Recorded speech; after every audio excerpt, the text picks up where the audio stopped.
decades-long deficit in the public pension system, with the reform drive topping Korea's political agenda this week. President Park Geun-hye stressed the need to create a sustainable retirement system for public servants, but political discord at the National Assembly continues. Our Park Ji-won has more. Korea's pension plans for public servants has been in deficit since the mid-1990s, with shortages filled by taxes.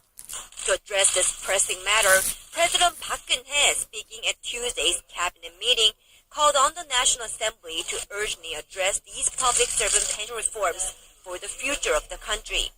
국회가 시한 내에 이 연금 개혁을 마무리 짓지 못하면 내년부터는 매일 100억 원씩 연간 3조 7천억 원의 세금이 들어가야 하고 President Park stressed that these reforms should be carried out in a way that efficiently reduces the government budget, but also demonstrates fairness and sustainability to Koreans. Both political parties previously agreed to pass the reform plan at the full assembly on May 2nd. However, on Tuesday, they failed to form a working group for negotiations on the reforms.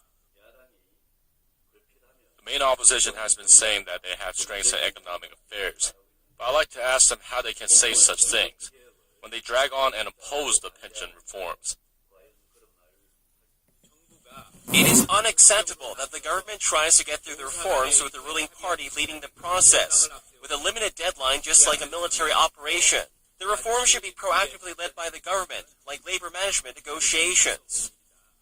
Meanwhile, public sector unions said they will not participate at the negotiating table if the May 2nd deadline is upheld.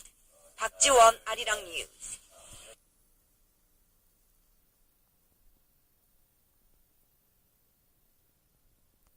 South Korea has slammed Japan for its attempts to list its Meiji industrial facilities as a World Heritage Site.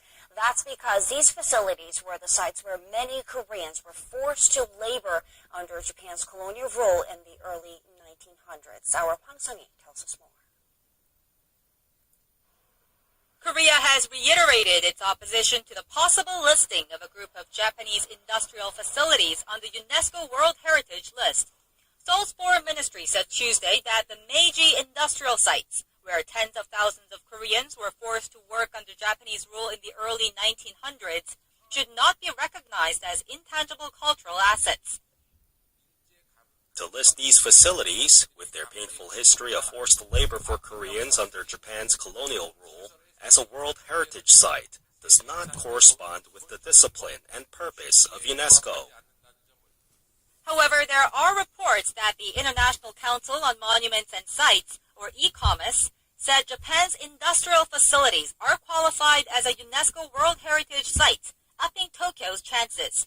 ICOMOS, a non-government advisory body for UNESCO, held 2 rounds of meetings last December and this month to review the applications for new World Heritage listings.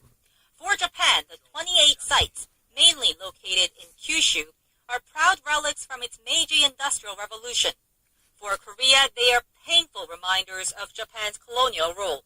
The final verdict will be released at the 39th session of the World Heritage Committee in Germany this summer.